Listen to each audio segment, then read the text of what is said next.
Dependência química é uma doença causada pelo uso de múltiplas substâncias.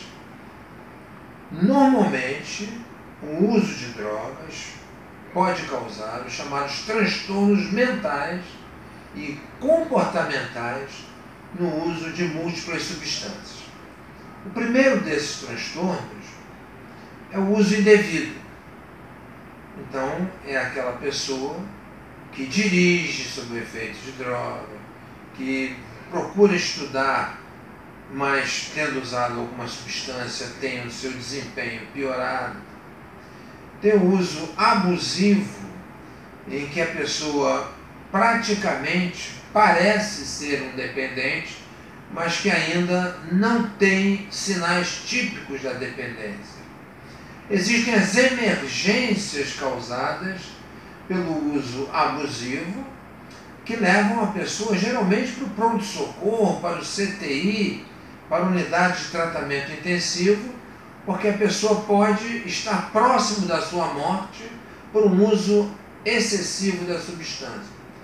Existe ainda a síndrome de abstinência, que é uma doença que acontece quando é retirada abruptamente a droga, sem uma medicação que possa diminuir os efeitos da retirada abrupta.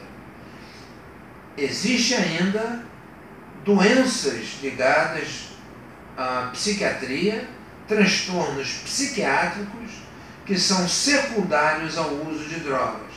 Finalmente, a dependência química, que é uma doença crônica, ou seja, a partir do momento que ela se manifesta, ainda não há cura conhecida.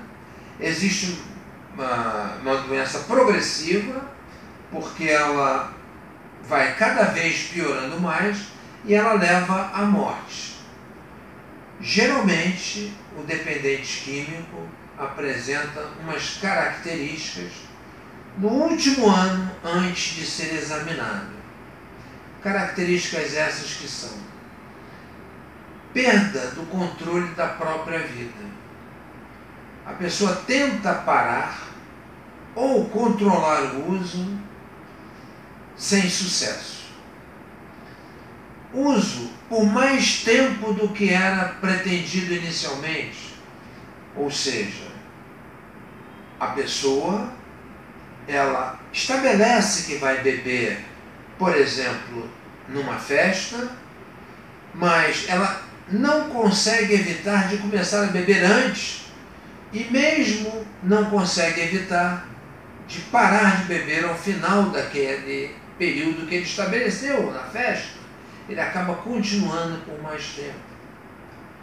A perda de interesses na área acadêmica, na área de lazer, na área profissional, ou seja, o dependente químico vai abandonando prazeres e interesses alternativos e vai dando prioridade aos interesses que estão ligados ao uso de drogas. O dependente químico, ele admite, num determinado momento, que a substância está lhe fazendo mal, porém ele não consegue abandoná-la.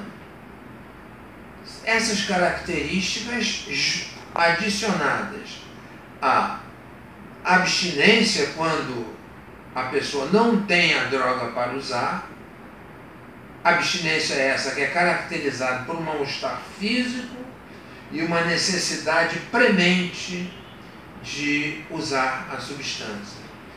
E também uma outra característica física, que é a necessidade de usar doses cada vez maiores em relação às substâncias que ele ficou dependente.